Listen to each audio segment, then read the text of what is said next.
Before we get into this video, make sure you go down below, hit the subscribe button, turn on all post notifications. Guys, we're getting straight to it. Look how different the skate park looks at night. You should recognize that this is my new local skate park that we've been coming to. We're just here late for once, and the reason being, just been running errands. We did start getting active yesterday. I wanted to make sure that I stayed active today. And I was like, whatever, bro.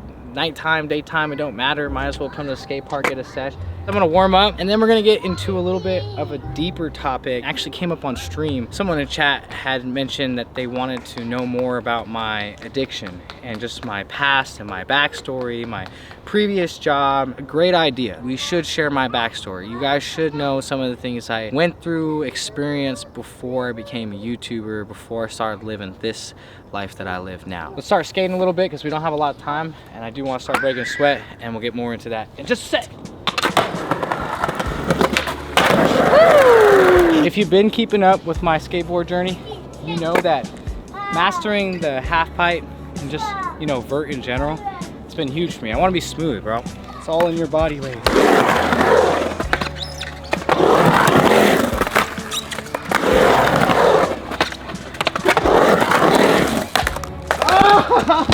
I was gonna try it. I was gonna try to rock the fakie.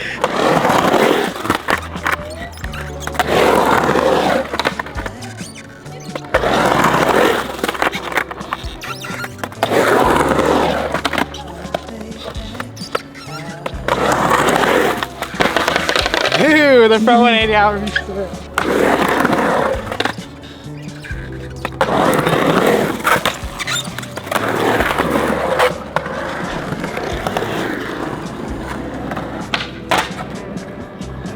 Really spending time to try to get this down. I'm drenched in sweat right now. On yesterday's vlog, I did this line. It was pop shove it to the vert, over to the ledge behind Lexi, did a 50-50. We'll see if I can hit it back to back.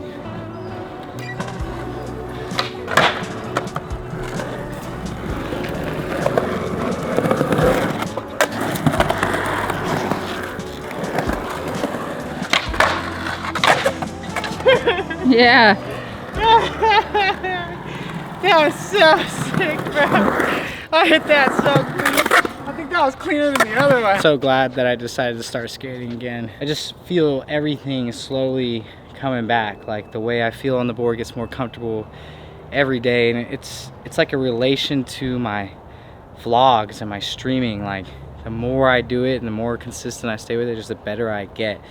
Something that I found out about last time I was here from a skater, one of the other locals who've been skating this park for a minute. He showed me this step up right here that I didn't even realize was here.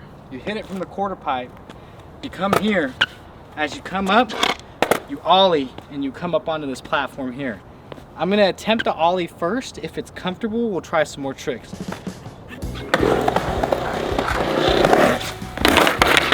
Here.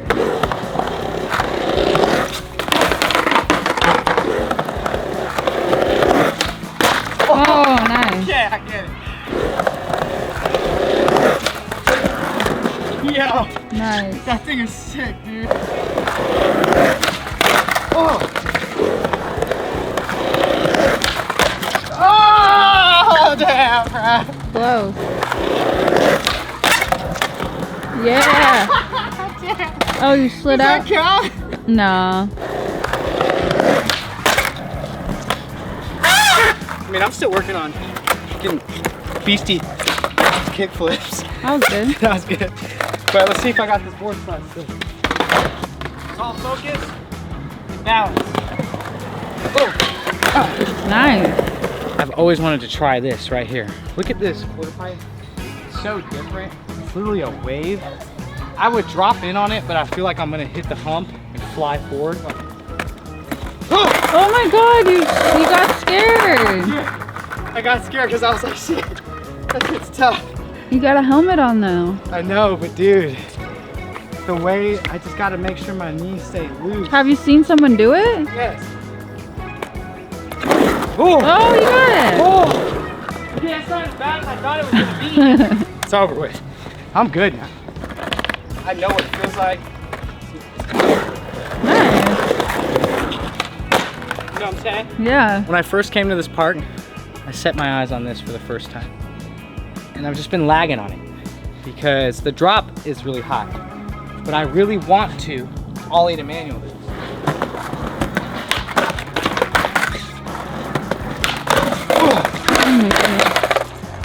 Okay, gotta slow it down. I was gonna say, I think that's for another day.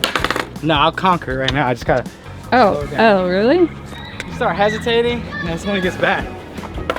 Which is a cool lesson you learn. Like, sometimes you have to commit, no matter how scary it is. Why'd you fall?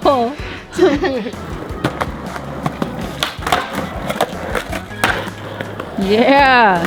That's the first step. I'm not gonna push it past that. Once I get comfortable getting up that, we'll go for the ollie manual. What a great sesh today. Good job, baby girl. No, I'm saying help me down this hill. Come on. We're gonna go get some food, guys. We're gonna get into the rest of this video. If you haven't yet, go down below, hit the subscribe button, turn on post notifications. If you haven't yet, pull up to the YouTube live. We're live every night around 9 to 10 PST. We decided to come to Troy's. It's this like drive-through, quick, like fast food place. I don't know how to explain it. I just know they have really fire chili cheese fries that my studio and record label put me on to the other day during our meeting. I was just like, yeah, let's sit here, talk about it, eat, chill, and then let's go get on stream. Look at these chili cheese fries and tell me that doesn't look just absolutely amazing, bro. That's huge. Dude, the record label put me onto this, and the way you do it is you take your bite and you swirl. Look at that cheese. Look at that. Oh, I should have showed you guys that cheese pool. Oh, and then you dip it in the Thousand Island sauce just a tiny bit, and Good? mm-hmm. I got a cheeseburger with grilled onion and no tomato. First time having this place. I've never been here. Let's just jump straight into it. You guys probably know me as like a YouTuber and a streamer. If you don't already, you tune into my videos or my live stream. You know me as a musician, artist, and YouTuber out in Los Angeles who has a beautiful girlfriend and lives in a decent home. I should say apartment, it's not like a home, but it's a decent place in LA. It wasn't always that way. And before I get started, my story isn't worse or better than yours. This is just a testimony to share with y'all so that others who are going through the same thing can relate or learn from it. I wasn't always happy-go-lucky. I did a video before, and it was about my time that I spent in jail for violence charges. If you haven't seen it, go watch that. I mean, we'll lead up to a short summary of that story because it is part of the backstory of my life. My childhood was normal. I was born, raised California. Everything was cool, you know, like mom, dad in my life, grandpa, grandma, beautiful family, no crazy drama. I had brother and sister, you know. And the first 14 years of my life were normal. I was just a normal kid. I just lived. It wasn't like we were hurting on money. When I went into high school in 9th grade, my dad had lost a lot of money in the real estate market in Vegas. He ends up having to sell our house in Vegas, which we had a big ass house. It was 5 bedrooms, huge dining room, pool and jacuzzi, and we had no choice but to move in with my uncle and my auntie in California. Because at the time we were living in Vegas, we had to come back to California, move in with them, and they helped us get on our feet. So your dad was working, but your mom was like taking care of you guys? No, my mom was working too, and that was the craziest part is I've always been an older brother. Yeah. And being, you know, 13 years old, I would, not to wrap my parents up, but at the time, you know, I would be at home alone, and I would watch my brother and sister. We'd have a list of chores to do, and they would be checking on us every 5 seconds because they were at work, right? Yeah. When we came back to California and lived with my auntie and uncle, it really humbled us because we went from having a lot of money to having like no money. For a majority of my high school years, it was hard for my dad and mom to come up with money, especially in California, to take care of us. They had 3 kids, me, my brother, and my sister. I know people have suffered poverty way worse. Yeah, it's just your story. It's just my story, but that's just, the place I lived was a bunch of young doctors and plastic surgeons and lawyers, and all their kids were rich and were making tons of money.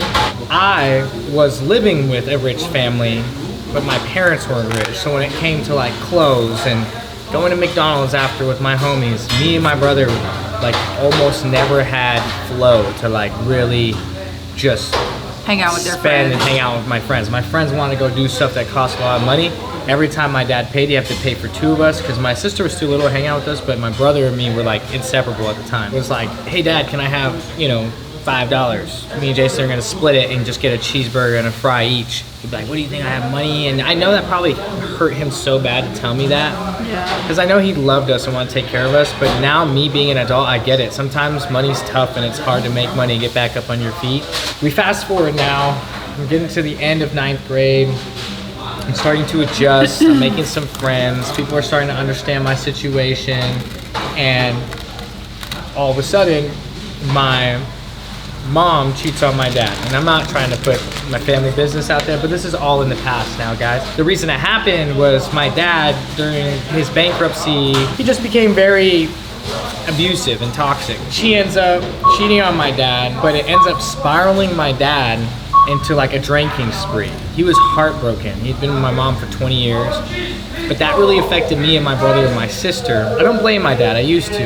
I understand now, because I can only imagine the pain, but I also understand my mom, and that's a whole other story, gets way deep, but my dad ended up drinking a lot of alcohol, getting drunk most of the nights, going to the bars, bringing home women, you know, just trying to fix his broken heart. I totally get it. And yeah, it that's just, like the mother of your kids and all that, yeah. Him being out all the time and we were home alone a lot. Me and my brother were just unsupervised a lot. We would always have the homies come over, we'd always steal the alcohol at the cabinet, we'd always be the ones getting everybody to sneak out at night and link up with us because dad wasn't home, and as long as we get home before 2, when he comes home from the bar, we'll be fine. It was just tough. My mom, when we went over there, she was already kind of like with her man that she cheated with, and that was a whole process of like trying to learn to love him and accept him. Now he's one of my favorite people. I'm, you know, barely 16 yet. My brother is 14. My sister is, I think, like 11 or 12, and all of this is very transparent to us. They didn't hide any of it. We saw all of it. It was to the point where I know what it feels like to drink, because when I started drinking in high school, it numbed that pain for me. And so it got to the point where I was like drinking every day, bro. Like, I'm talking about before, I was that guy in high school. You came to my locker, I'd pop that bitch open, I'd have vodka in it, we could all get drunk before school started. You know what I'm saying? Oh my gosh. I would wake up in the morning and would just start hitting the vodka bottle. And it was bad. My dad didn't really know. I was really good at hiding stuff. I started smoking cigarettes that year. And inside, I'm telling myself, like, I hate my life, I hate everything, I don't understand why I feel this way. I'm just too young to understand. As I got older, I realized, like, wow, I did all that dumb stuff because I was hurting and trying to find an outlet. The story gets crazy. Throughout those years of my parents trying to repair everything and getting us used to, like, hey, we're not together. I know the last 20 years we've been together. It got to the point where it was like, especially for my brother, it was like, hey, there's drugs in the room. Screw it, we're already drunk. Let's do it. And it was a long path. Like, for a couple years, me and my brother just got hammered every other night throughout high school. We did a bunch of different drugs, Percocets, Xanax, whatever you think of, shrooms, acid. And what was your sister doing at the time? Like, my sister was going through it too. No, she knew. I remember she was having like social problems, just didn't really know how to make friends. You could tell she was very sad. She used to wear her hair over her face, and she'd always be looking down like this. I don't know, man, it was tough. When my brother started doing pills, I was doing them too, and it got pretty bad. Drugs will make you do a lot of things, man. Like, I was stealing from cars at night, I was stealing from my friends, I was stealing from drug dealers, and I was taking the money and flipping it for more pills and more weed and more alcohol. And by the time you knew it, I was kicked out of my parents' and my mom's house. I was living in the backseat of my friend's car, crying at night. We were like literally on a drug bender. It feels like a blur for like 6 months when it got really, really bad for me. I just remember endless nights of waking up from being blacked out off of Xanax. And the Xanax period we went through was terrible. We did so much Xanax, it was scary. What stopped it for me is I woke up and it was from a seizure I had in my backseat of my friend's car, and he said that he almost called the ambulance because I started seizing after I took the Xanax. Thought I was gonna OD. It was a really big reality check for me. I was like, oh my God, I almost died tonight. I got back to my crib. My mom has no idea. No one has any idea. I went through a homeless period, but you know, parents being parents, they would let me back in here and there. You could tell they were kicking me out for like 4 or 5 days, sometimes, you know, a couple weeks to make me feel the punishment of like my decisions. Yeah. When I would come back to the house, you could see the disappointment in my mom's face. She was like, dude, he's a loser. Like, he's really just doing drugs. He's not going anywhere with his life. What really sealed the deal was seeing how bad my brother went through it, because after my seizure had stopped, I started leveling out a little bit, and my brother didn't. It just kept going downhill for him. Started getting really intense, like crashing cars and stealing from really scary drug dealers and breaking into people's houses for money. My brother is still suffering with addiction today. I love you, bro, if you're watching this. Me, myself, I was really trying to fix my life. I started to apply to college after that seizure. I started to like assess my friend group. I remember I went to my friends and I was like, bro, I'm done. Every night we're just on pills. Almost died. My life's going nowhere. I'm gonna apply to a college. I'm gonna chase my music. I'm gonna do something with my life. They all laughed at me, bro. And I remember I was like, all right, I'm not gonna hang out with y'all anymore. And it was crazy because I think it was Trevor, and he was like, okay, yeah, I will see you tomorrow, Damo. And they all laughed like I was kidding. I haven't talked to them since. From there, I was like starting to get better. I got away from the pills. Probably one of the hardest addictions to overcome besides cigarettes. We fast forward, I'm 18 years old now. I just kind of followed in my dad's footsteps because he worked at a car dealership his whole life, and I was like, you know what, my turn. Let me just go get a job at a car dealership. I want to get the hell out of my parents' house. I want to live my own life. I want to level up and get money and have a nice car. I'm over the divorce. I'm over, you know, everything that happened in my past. I just want to move on and become better. Dealership, if you guys know, you work at a dealership, there's no filter on those guys. And they really say about the raunchiest shit you could think of. And you gotta have like the toughest skin when you work there. I'm talking about one of my old bosses really told me one day, you're gonna get fired just like your loser ass dad. Would come and tell me all this stuff that would happen, and I just like couldn't believe it. I'm like, hold on, that happens at work? Like that's how they talk to you guys? That's crazy. Like, dude, it was nuts. Like Lexi saw the mental strength it took to be there, because I'd come home on my last leg about to break down in tears from stress. She didn't see the first 2 years. It gave me the hard skin. She met me like 5 years into the job when I developed my tough skin. So that actually led me to doing a lot of psychedelics and partying a lot. And I'm not gonna blame the job or the stress, but it was really just, you know. You needed an outlet. I needed an outlet of something. I spent like 22 to 24 doing that.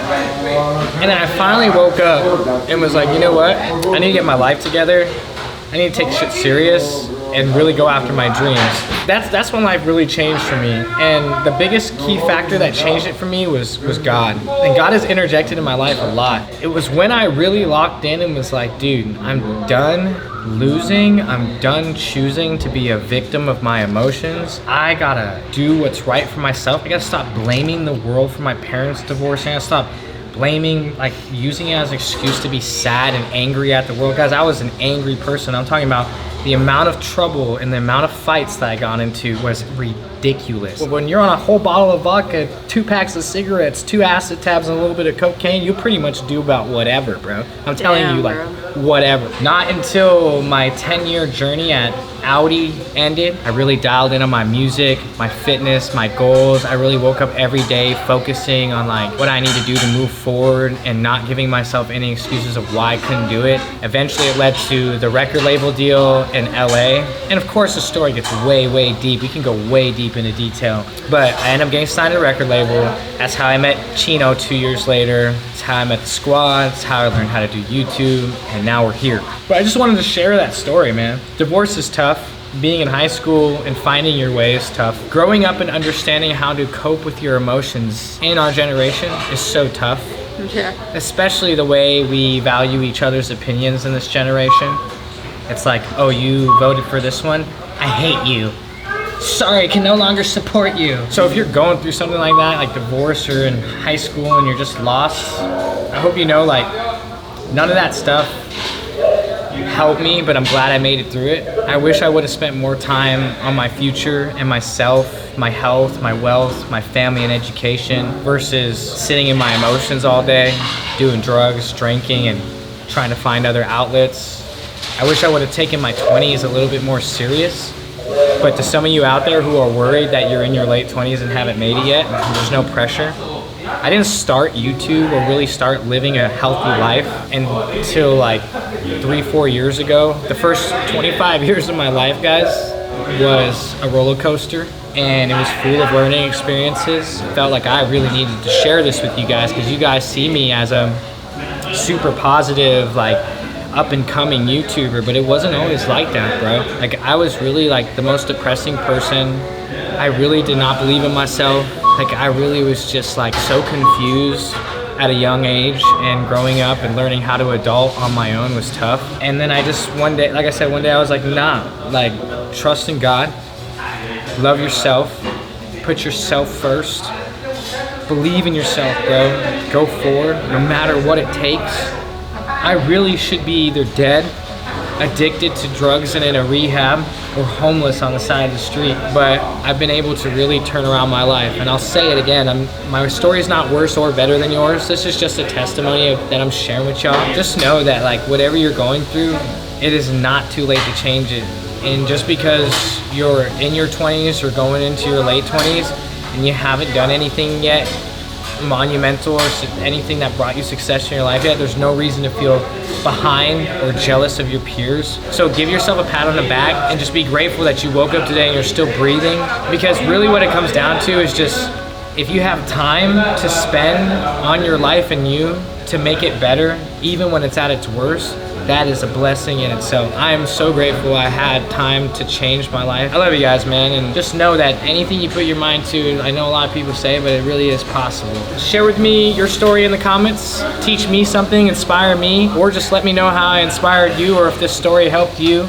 Let me know if there's anything else you want me to talk about. If you haven't yet, hit the subscribe button, turn on all post notifications, and I'll see you in tomorrow's vlog. Yeah! I've been moving in cruise control. Can't stop, won't stop, cause I feel so unstoppable. Yeah. Yeah. Even times when I lose control. Can't stop, won't stop, cause this is all I've ever known. Yeah. Yeah.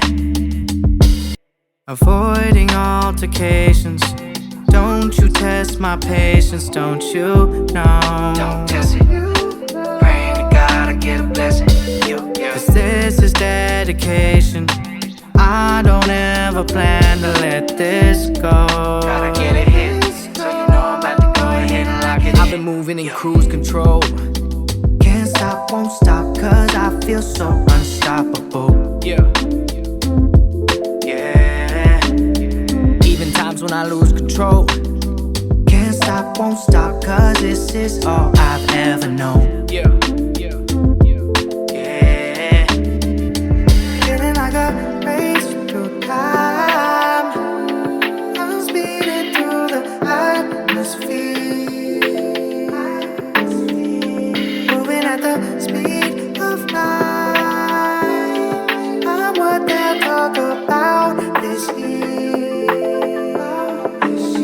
I've been moving in cruise control.